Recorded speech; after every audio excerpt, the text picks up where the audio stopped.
Hello and welcome to Global Eye with me, Parikshit Luthra. It's been 1 year of the Ukraine-Russia war, and EU and the United States and all Western allies have promised to keep up the support for Ukraine against Russia in this war. Having said that, the Ukraine war dominated the agenda when G20 ministers met in New Delhi and Bengaluru. There was no communique, no consensus over the war. There were sharp differences on the wording of the communique as well. What's the way forward for geopolitics, for the Ukraine-Russia war, and what role can India play with its G20 presidency? With us today is the European Union High Representative on Foreign Affairs, Josep Borrell. Mr. Borrell, thank you very much for joining us here on CNBC-TV18. Thank you to you for this opportunity. Mr. Borrell, what was your message to India during its G20 presidency and the meetings here in New Delhi? That the European Union is very much engaged on the Russian aggression against Ukraine, but we don't forget the rest of the world. And there are many other places that needs that we engage with them. Among others, India, which is a privileged partner. India is going to play an important role on the world geopolitics, on this multipolar world, and we want to engage much more with India in order to try to solve the global problems. Mr. Borrell, what was your own message to Sergei Lavrov, to the Russian foreign minister, in the G20 meetings here in New Delhi?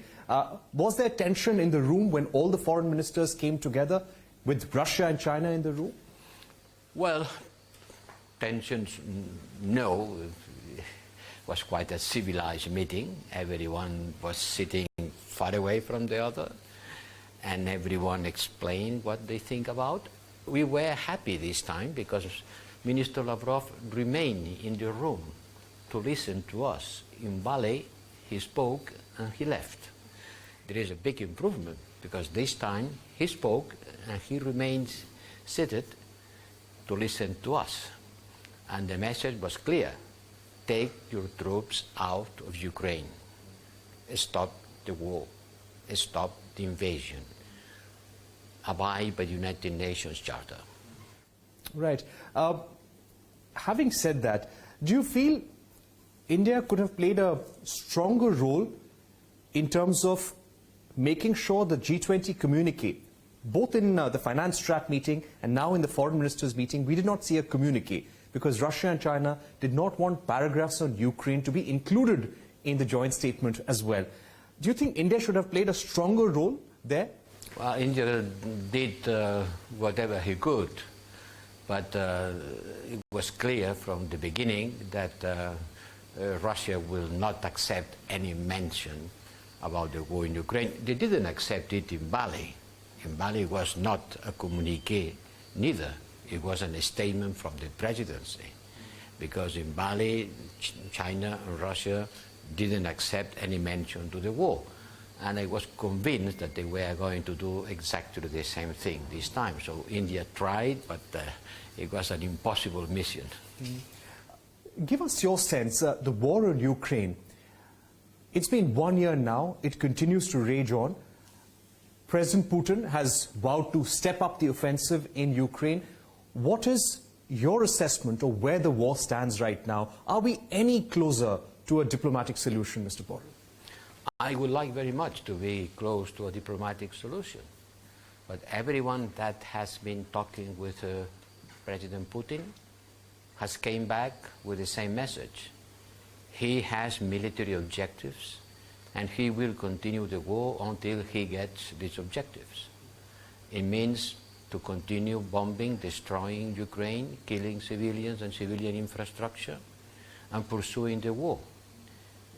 This is Putin who started the war, and it's Putin who has to stop it. Right. The war, and this is what the IMF chief, Kristalina Georgieva, also said, that it's very uncertain how the war will evolve, that shadow will continue looming on the world economy. Do you think President Putin has enough resources to continue waging this war through 2023? We try to diminish the resources that Russia is getting from its oil and gas. Certainly, they still have a lot, but much less because we have been implementing sanctions against the Russian economy, which has not collapsed the Russian economy, but has weakened its resources. Look, at the beginning, before the war, Europe was importing 40% of its gas consumption from Russia, and now it's almost zero. And Russia will not find another client for its gas. For oil, yes, okay, they are selling oil to India, to China, at a discount price. But for gas, it's going to be very difficult for them to look for someone else to buy this gas. China is very far away. So yes, the Russian economy will be hit by our sanctions and by the war. And our purpose is not to punish the Russian people, who are also suffering a lot and having a lot of casualties, but weakening the capacity of Putin to continue the war. Right. Also to ask you about what role can India play with its G20 presidency right now in terms of bringing this war to an end? Russia will not be convinced by nice words. Neither India nor anyone in the world can convince Putin to stop the war by just saying niceries. It's international pressure. It's 141 votes on the United Nations condemning Russia's invasion, asking for a ceasefire and for the retreat of Russian troops. Other members of the United Nations, important members as India, have abstained. Well, I understand every country has its own reason, interests and values, and I can understand the relationship of India and many others with Russia. But my request to the international community would be to understand that here is not about supporting the West against Russia. It's not the West against Russia or Russia against the West. It's about the Charter of the United Nations. It's about the basic principles and rule and the world in peace. You cannot invade your neighbor. You cannot destroy your neighbor because you are stronger. If this is allowed, if everybody, because it's stronger than the neighbor, can invade the neighbor and destroy the country, if it is unable to conquer, what kind of a world are we going to live? What will be the next step in terms of putting more pressure on Russia as far as bringing the war is concerned? More sanctions on Russia? What are you considering, Mr. Borrell? Well, more sanctions. It's difficult to put more sanctions because after 10 packages we have been sanctioning almost everything that we could sanction. Certainly there are always loopholes, and we have to prevent circumvention of the sanctions that make the sanction useless. Someone is circumventing them. We have to continue with personal sanctions to the responsibles of what's happening, but we have already sanctioned more than 1,000 people and entities. The important thing is to maintain and continue our support to Ukraine, both military, economically, and humanitarian. Mr. Borrell, coming to the question of further support, you are trying to negotiate a deal, a common contract for supplying ammunition from EU nations to Ukraine in a continued manner, in a sustained manner. What is the status of that proposal? And number two, what about the request from Ukraine for fighter jets?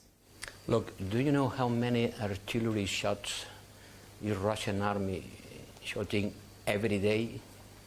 50,000. 50,000 artillery shots against Ukrainian cities every day.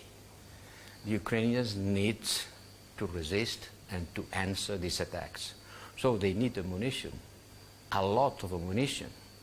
And it's completely useless to provide them with guns if they don't provide ammunition.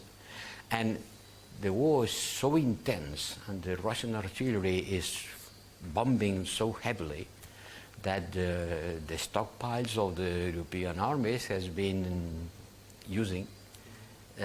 providing to Ukraine very quickly. So yes, we have to provide more. It's not because we like it, it's because Ukrainians need it. And well, fighter jet is something that the member states will have to decide. But I remember that about supplying tanks, it was a great discussion 3 months ago. And now the solution was, the decision was taken to provide battle tanks, because certainly Ukraine needs this kind of arms. About fighter jets, let's see what the member states will decide. On the India-EU relationship, the bilateral partnership. You've been deepening the partnership a lot with the Indian government. Give us a sense of your priorities, of how you would like to evolve your relationship with India, considering the tensions with Russia, considering China's role in the world and China's expansionist tendencies as well. Which sectors, which areas would you like to see the relationship with you and India evolve? There are two privileged sectors, which are energy and digital. Energy means climate.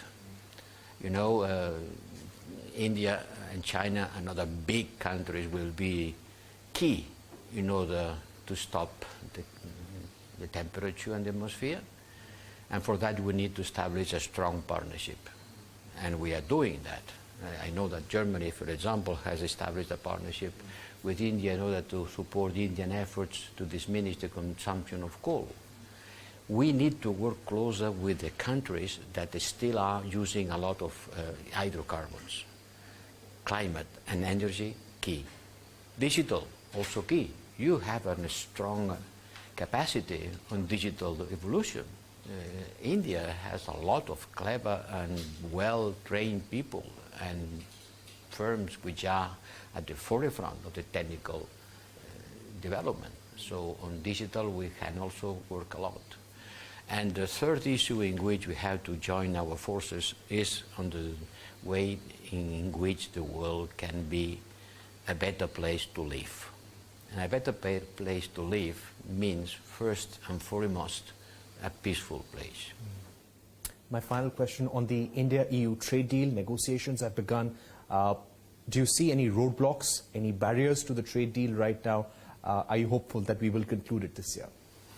It's not an easy thing. It's not an easy thing. This trade agreement has been pending for years. Then came the pandemic and everything stopped. Then came the war and everything was in trouble. But certainly between India and the European Union there are a lot of economic complementarities, a lot of opportunities for investment. So there are three deals which are on the pipeline.